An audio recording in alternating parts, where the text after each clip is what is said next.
اور ہم اہل ایمان اپنے رب سے بہت محبت کرتے ہیں، ٹوٹ کے محبت کرتے ہیں، اور ہمارے دل رکھے ہی اللہ کی محبت کے لیے ہیں۔ اور اللہ جل شانہ کی محبت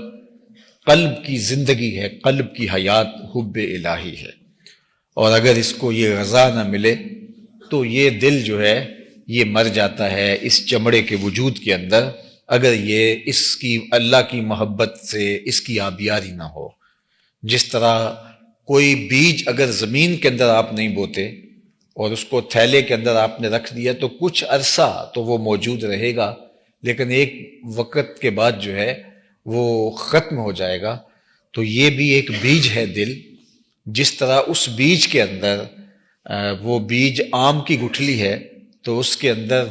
پتے بھی ہیں، شاخیں بھی ہیں، رس بھی ہے، رنگ بھی ہیں، پھول بھی ہیں، مٹھاس بھی ہے، ذائقے بھی ہیں، اور سب کچھ اس کے اندر رکھا ہے۔ بظاہر گٹھلی چیر کے دیکھیں تو کچھ بھی نہیں ہے، لیکن سب کچھ ہے اس ننھے سے مہین سے بیج میں۔ جو گلاب کا بیج ہے اس کے اندر خوشبو بھی ہے، اس بیج کے اندر پتیاں بھی ہیں، اس بیج کے اندر شاخیں بھی ہیں، سبز پتے بھی ہیں، سرخ پتیاں بھی ہیں، لیکن پھاڑ کے دیکھیں تو آپ کو کچھ بھی نہیں ملے گا۔ لیکن جب وہ زمین میں رکھیں گے، اگے گا، تو یہ ساری چیزیں ظہور پذیر ہوں گی۔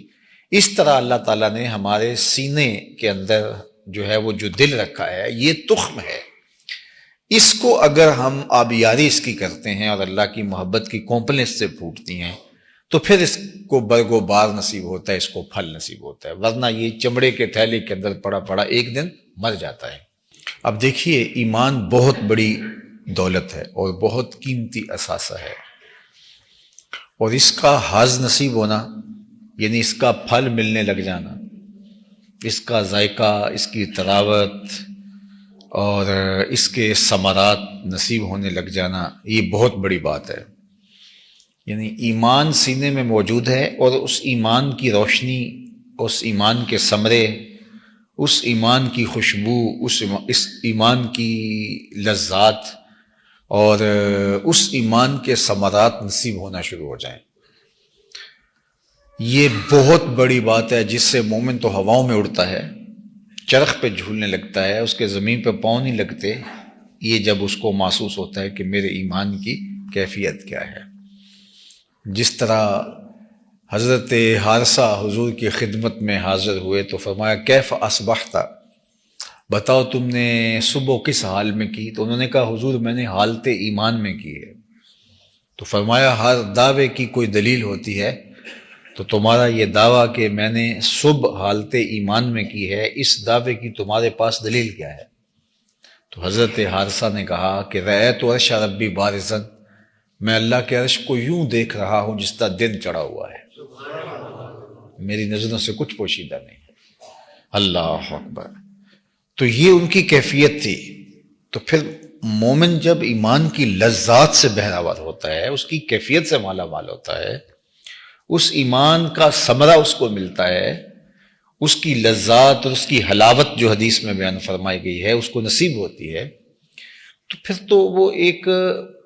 ایسے خوشگوار ماحول میں ہوتا ہے، ایسی لذات ہوتی ہے کہ وہ دنیا میں جنت کا مزہ لے رہا ہوتا ہے۔ لیکن یہ اتنا آسان نہیں ہے، اس کے لیے 3 شرطیں رکھی گئی ہیں۔ سب سے پہلی شرط یہ رکھی گئی ہے کہ ایمان کی حلاوت اور لذت اس کو نصیب ہی تب ہوگی جب اس کو اللہ اور اس کے رسول کائنات میں سب سے زیادہ محبوب ہوں گے، اور یہ صرف زبان کا عمل نہیں ہے، یہ اپنے رویے سے اور اپنے طرز زندگی سے میں ثابت کرنا ہوگا۔ اور دوسری بات ارشاد فرمائی کہ اس کے لیے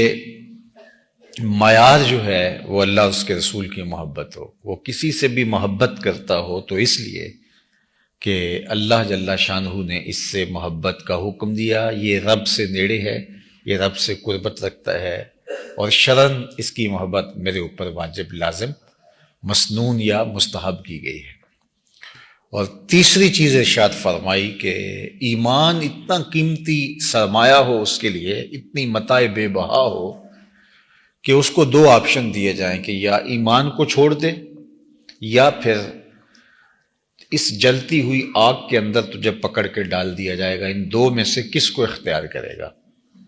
تو وہ بغیر سوچے سمجھے کہے کہ مجھے آگ میں ڈال دو، میرے لیے یہ آسان ہے، لیکن ایمان چھوڑنا میرے لیے آسان نہیں ہے۔ مجھے اور آپ کو اپنے اندر اتر کر کے دیکھنا ہوگا کیا ہماری یہ کیفیت ہے۔ جو قسم ہے اس کو بھی ایمان کہا گیا ہے،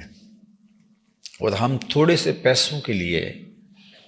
یا تھوڑی سی سزا سے بچنے کے لیے اگر قسم اٹھا لیتے ہیں تو پھر اس کا مطلب یہی ہے سیدھا سیدھا کہ ہم نے اپنے ایمان کو بہت کم قیمت پہ فروخت کر دیا۔ جبکہ ایک طرف جلتی ہوئی آگ کی بھٹی ہو اور ایک طرف ایمان، تو مومن ایمان کو محفوظ کر لے گا اور جلتی ہوئی بھٹی کے اندر چھلانگ لگانا اس کے لیے آسان ہوگا۔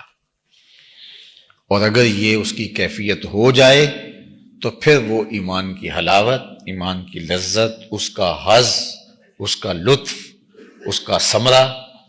اس کا نور، اس کی کیفیت محسوس کر سکتا ہے۔